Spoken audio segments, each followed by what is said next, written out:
My name is Brian Dorrington. I'm the Director of Municipal Programming at LTC, and this is the second episode of Lowell Remembers. I'm here today with local historian, TV personality, and radio personality now, Jim Peters. And today we're going to talk about a little-known history regarding John Glenn's trip to Lowell, why he came, who John Glenn is, and what the impact of that was. How you doing, Jim? I'm doing well. Good. It's quite a story. Yeah. It's And you experienced it firsthand. and I experienced it firsthand. I got to walk John Glenn down Merrimack Street by myself without anybody bothering us. Yeah, that's good. That's got to have, and he was running for president at the time. And he was running for president at the time, Sure. 1984. All right. So let's start by talking a little bit about John Glenn's backstory for some of the younger audience, kind of like me, who might not know too much about John Glenn besides that he was a senator and this great astronaut. So what can you tell us about John Glenn? First place, he was a very nice guy. Mm-hmm. Second place, he was a very brave person. He was on top of a rocket that had a tendency to explode, and the Atlas, and he was thrust into orbit by this rocket that had a tendency to explode, and he didn't. His heart rate, according to the book, The Right Stuff, his heart rate was perfect for the entire launch, and he almost gave the impression that he was falling asleep. He was so calm. Wow. So he was quite. He was supposed to be. He wanted to be the first man to go into space, which was Alan Shepard. Mm-hmm. And Gus Grissom followed Alan Shepard, and John Glenn thought, "I'm just going to be somebody written up in the history books as the third man to go into space and do a suborbital space shot." Which is still pretty good. Which third is, place? Third place, That's right. pretty impressive. Third place is pretty impressive. But as they went into third place, the Soviets launched a rocket with an astronaut in it who orbited the Earth. And so we were stuck with a situation where we had rockets. They blew up quite a bit. Mm-hmm. We had rockets, but we didn't necessarily have the man who was going to be thrust into space with them. Mm-hmm. And John Glenn was next on the list, and he volunteered to do it. And he ended up being the third man to go into space from the United States, and he ended up orbiting the Earth 3 times.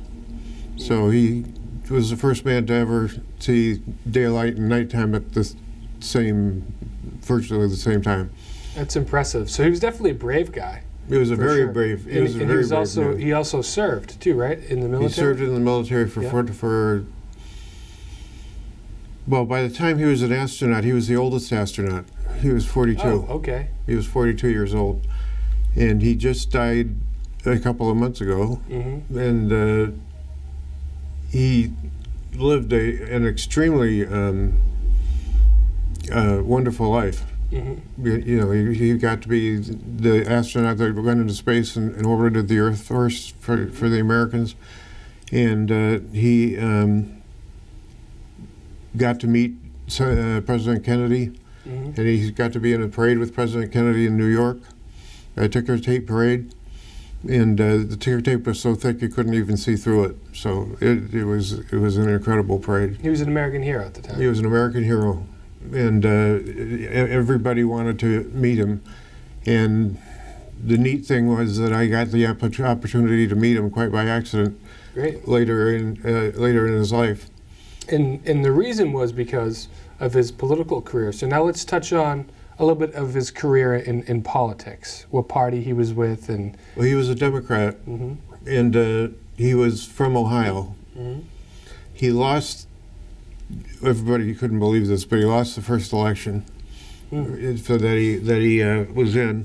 And in the primaries? 2 years later, he lost in the general election. General election to a Republican? Okay. To a Republican, and 2 years later he took on another Republican and won, Mm-hmm. and stayed in the Senate for years. So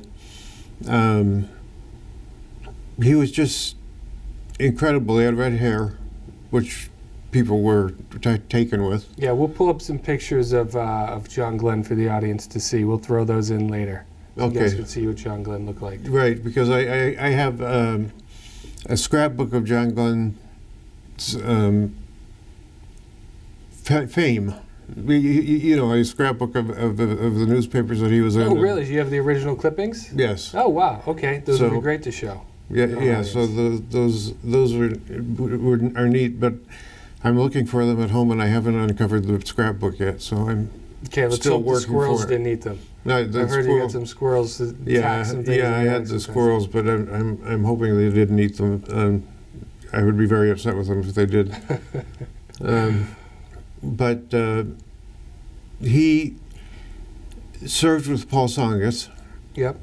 And in 1984, I have a poster at home showing Paul running for president in 1984, which is 6 years before his 1992 debut, Which never happened. which he did not end up running for president in 1984. He ended up endorsing John Glenn. Mm-hmm. And the reason he did not end up running for president in 1984, I believe, is because he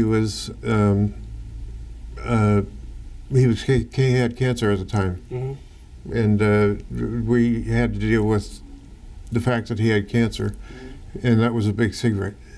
So John Glenn didn't know that when he came to Lowell to tour the town. Yeah, he really kept it in the family, as I know, right? Right. Yeah. He kept the whole thing in the family. We were told not to talk. I still have this little mantra that goes through my head, telling me not to talk about Paul and Nikki. Really? I just get this mantra going through my head saying Paul and Nikki, Paul and Nikki, Paul and Nikki, and it just is for me to remind myself not to talk about Paul and Nikki Mm-hmm. to anybody outside the family. Sure. So, Well, I mean, health is a big thing. We saw this presidential election with politicians. Trump was saying that Hillary's not healthy enough, and then there was this whole thing where Trump, it was supposedly a doctor said the best health of any candidate to ever run for president, which we don't know is true. But they do put a lot of emphasis on health because serving in office, whether it's president, Senate, or even in the state house, it takes a lot out of you. And if you're sick and you have especially something like cancer, you might be perceived as weak or unfit for the job. So you it's might totally be perceived reasonable. that way. Yeah. So it's totally reasonable why it would be hidden. Oh, you might be perceived that way. It might not be true at all. It's just in the American public's mind. I believe they'd like their politicians, to be super healthy. To be super healthy. Right. Trump is interesting because he's over 70, Yeah. and Reagan was over 70, Mm-hmm. and Reagan did a pretty good job of doing what he was supposed to be doing, and he was elected for 2 terms. Mm-hmm. And I gather from the fact that Trump said that he was running for re-election already that he's running for re-election, so he's trying to serve 2 terms too. Mm-hmm. And if he has a health problem, that might generate a problem for him. Yeah. So yes, health definitely comes into play. Mm-hmm. Fortunately for John Glenn, as I said, we just lost him about 2 months ago.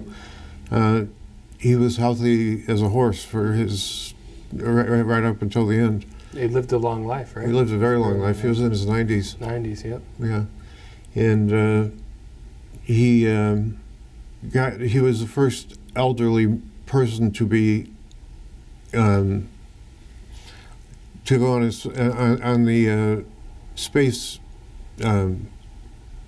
shuttle. Mm-hmm. He was the first elderly person to go on a space shuttle, and he said he liked that experience a lot more than he liked being in the in the small capsule for the orbit. Oh, yeah, really? Yeah, but he had an interesting situation. As he was orbiting, he had these mysterious lights coming at his window, and he microphoned. He spoke to the people on the ground, and he said, "Is there anything up here that would cause lights to flash past my window. And they said, do you have a problem with your retro rocket? Mm-hmm. And he said, no, it doesn't seem to be coming from that direction. So he saw something, and somebody else, one of the other astronauts, saw the same thing, and they have no idea what it was. So we're getting a little bit off topic, but that's interesting. Did he? I believe he came out and said that he thought it was a UFO or something. Well, he didn't. Did he say what it was? No, he didn't say anything. They asked him not to say anything, so he didn't say anything. Well, it builds intrigue for sure. It builds intrigue. The fact that something occurred, is interesting. Yeah. All right, so let's get why did he take the trip to Lowell now? Okay, he took the trip to Lowell because Paul had endorsed him, Mm-hmm. and he wanted to visit Lowell. He wanted to go to the Radisson Hotel in Chelmsford, Mm-hmm. and travel up to New Hampshire and not use. You could only spend a certain amount of money in New Hampshire, Mm-hmm. and he wanted to spend time in New Hampshire, but he didn't want to use a hotel in New Hampshire because he didn't want to go through his funding. So he went to New Hampshire from Lowell. You got the cheaper rate. He didn't really get a cheaper rate, but he got more of a bankroll out of it. Bang for your buck, yeah. Yeah, more bang for your buck. He was. It was the event of my life up to that time to be able to walk John Glenn down Merrimack Street. Yeah, so let's get to that. So how did it occur where you ended up meeting him? Paul called me and said, I have a doctor's appointment, and I'm supposed to be meeting John Glenn in Lowell on such and such a date. Can you meet him? And I'll be out of my doctor's appointment. I'll meet you down at the Mack building, and the Mack building is now the train museum. Okay. Okay, and there was a huge wheel outside the Mack building, standing as a statue. Kids like to go in it and slide down it like a slide, but it was made out of wood, and it just.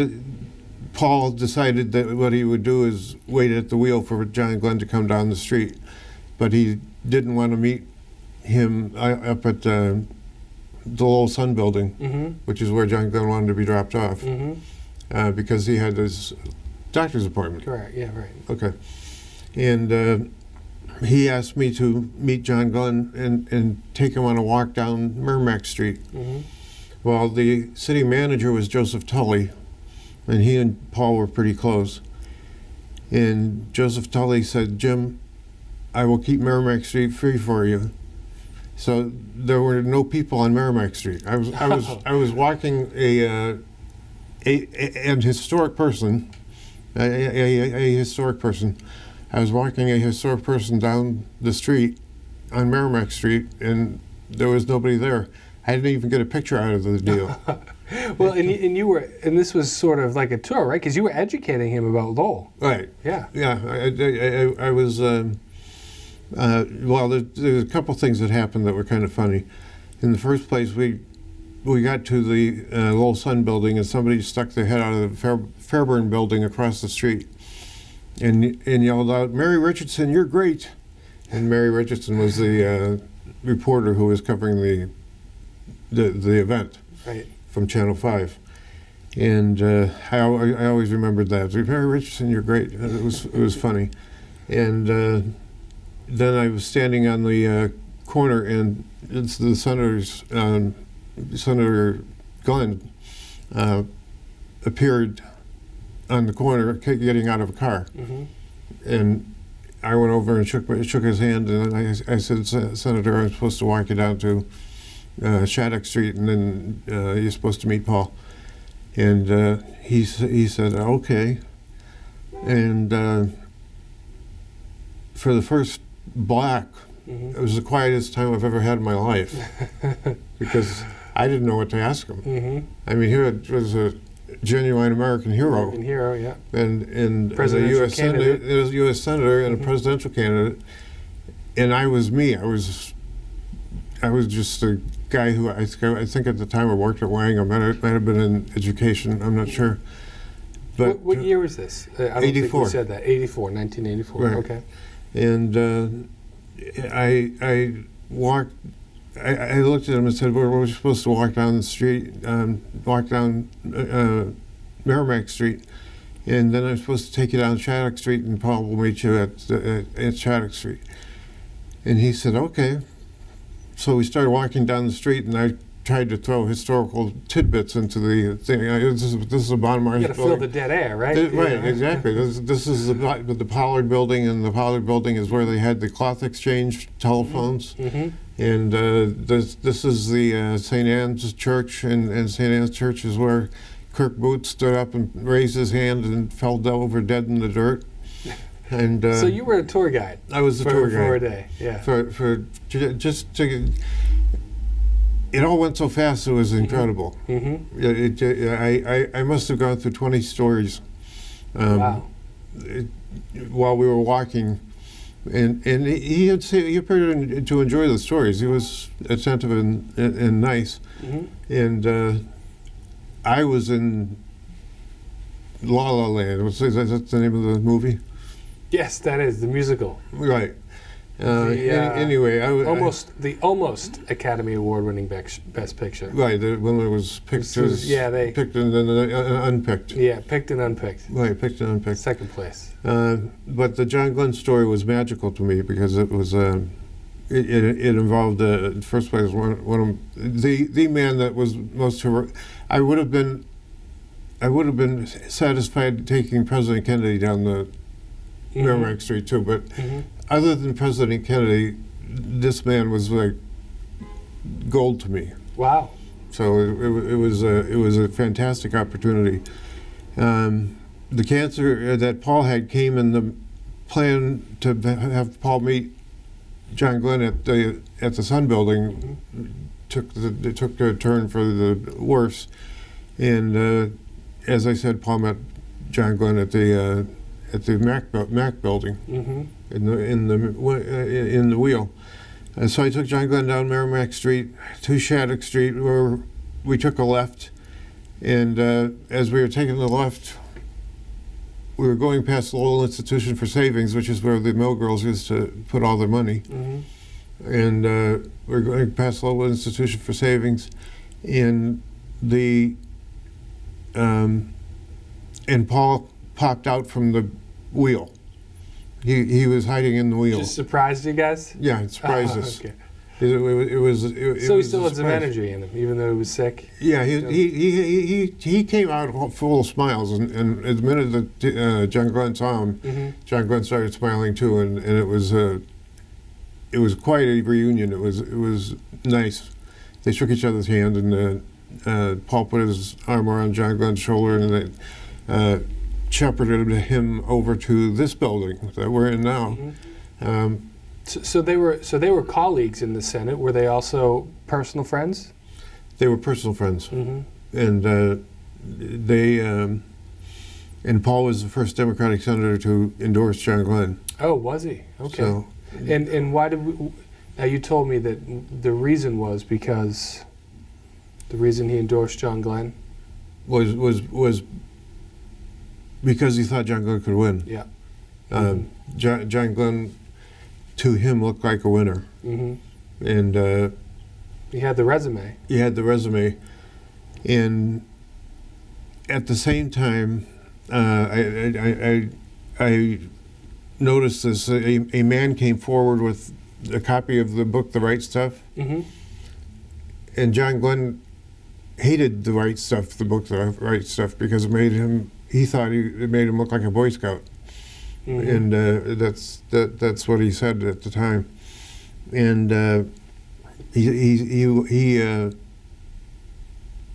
thought that it didn't make him look like the first man in space, and all of that other stuff that went into his preparation. And his preparation for the space race was that he was 42, So he figured he had to be in better shape than all the other astronauts. So every morning he went out and ran 7 miles. Impressive. And then he worked in the gym, and he kept himself going, and was very healthy. Yeah. Was the book critical of him, or did he just No. not like the way that... He didn't like the way it was written. Yeah, it just wasn't accurate in his mind. In his mind, right. And I've read the book probably 5 times. Oh, wow. And it isn't bad towards John Glenn. He thought it was bad, but I didn't think it was. It was bad towards his history, his accomplishments, Yeah. his image, anything. I didn't think it was bad. But when John Glenn first got to the Lowell Sun building, he stepped out of the car. He greeted me. We got ready to walk down Merrimack Street. And as I said, the city manager, Joe Tully, had gotten the 2 block walk downtown bare of crowds. So we Yeah, got how many people were there? None could. There were none. Oh, because it was all blocked off. Yeah, it was me and John Glenn. Oh, well, I mean, like, so was this a publicized event? Was was it like John Glenn's coming, all the papers? Yeah. Okay. And I was in charge of his of arranging his crowd. And the city manager called me up and said, "Jimmy, we're going to make you look good." And I had no idea what he was talking about, but it turned out he had nobody on the route on Merrimack Street. It was just me and the senator. And we came all the way down Shattuck Street, and there was nobody until you got to the Mac building. And then all of a sudden there was crowd. This whole area was crowded, and the Suffolk Mills building, inside the inside courtyard in the building. I do, yeah. Yeah, okay. It was packed tight. Okay, so there was a crowd, just not for the walk. Not for the walk. Okay. Not for the walk, and so the walk was all mine. So that was fun. It kept going through my head that I was escorting an American icon down the street, and finally, in front of Palmer's Ice Cream, he asked what the Mill Girl. That's a question about the Mill Girls, and I answered as best I could. Mill Girls were not, at the time, as hot as they are now. There weren't many books out. There weren't many of anything out. There was no one on the street to take my picture with the first American that orbited the Earth. I was upset about that, but that just was one of those things that happened. And he did it 3 times. I kind of regretted that, although there was in the next day's Lowell Sun, my father somehow got himself right behind John Glenn and got his picture on the front page of the paper. And you didn't even get a picture, right? Right, I didn't get a picture. Here you are, courting the guy around, right, trying to fill dead air, telling him about all this history. You're doing all the hard work. You didn't even get a picture out of it. My father got the picture. Well, the memories, I guess, are probably more important than the The memories are incredible. It just was so much fun being with an American icon. We have a tendency to call everybody an icon now, and that's just not the reality. I mean, an icon back in the '60s was somebody who did something that was life-threatening, and they were a hero. So an icon would be a person who won the Congressional Medal of Honor. An icon would be a person who sat on top of a rocket and got blasted 3 times around the Earth. An icon would be a number of different types of people, but it just was so neat being in this position. I remember a man, as I said to you, who was unknown to me, handing the senator the book, The Right Stuff, which Mr. Glenn did not like because he didn't like the depiction of himself, and yet he stopped and signed it. Signed it anyway? He signed it anyway. Well, you got to go for votes. Well, that man died a few years ago, and his book is worth something now. So sure, yeah. Yeah, he's passed away, but he's got the only book with John Glenn's as far as I know, with John Glenn's signature on it, That's from the Lowell experience. from the Lowell experience. So we got about 2 minutes left. Is there anything you want to add to wrap this up? Yeah, I want to. The thing I remember was that Annie Glenn's famous stutter did not happen in the entire tour that we gave her, and she was very talkative at the time. So her stuttering. Annie Glenn was John Glenn's wife. His wife, and she was there too. She was there too. Oh, okay. She wasn't with us on the walk On the down, tour, but she ended up. she ended up meeting him at the Wanalancet Mills. There was a chapter out of the scrapbook that I keep of Mr. Glenn in 1963 when he went into space. As I said, I've got to find it, so it's somewhere. And the fact is that I got to take him on a walk. It was great to be related to Paul Tsongas that day. Certainly helps. That was for sure. And the most famous pilot in history walked down the street with me, and I was proud to be be his tour guide. Mm-hmm. And that's pretty much the story. Wow. But it was amazing how fast the everything happened. Mm-hmm. It was amazing how fast everything happened. Mm-hmm. It just was like I was with him, and then he was with Paul, and I was with Annie. And being with Annie was something too, because she was famous. Yeah. What was her story? We have about a minute left. So. Okay, her story was that she was the woman who would not allow Lyndon Johnson into her house. Oh wow. To congratulate her on her husband's 3-orbit splashdown. I'm guessing was this in opposition to the Vietnam? Or? No, this was because she had a stutter and she didn't want to go on the TV in front of however many millions of people, because it was watched by millions of people. And she didn't want to stutter in front of so John Glenn got on the phone and said, if you don't want him in the house, don't let him in the house, and she locked the door. So it's a brave woman. Yeah, so she just Annie Glenn was quite the woman, and I got to spend time with her too. So all in all, it was a fun time. All right, folks, that wraps it up for this session of Lowell Remembers. Next episode, next month, we're going to have some musicians from the Commodore Ballroom. We'll discuss musicians from the Commodore Ballroom. And we have pictures of them, and we have some other things on them. And lots of pictures. So thanks for watching. Have a nice day.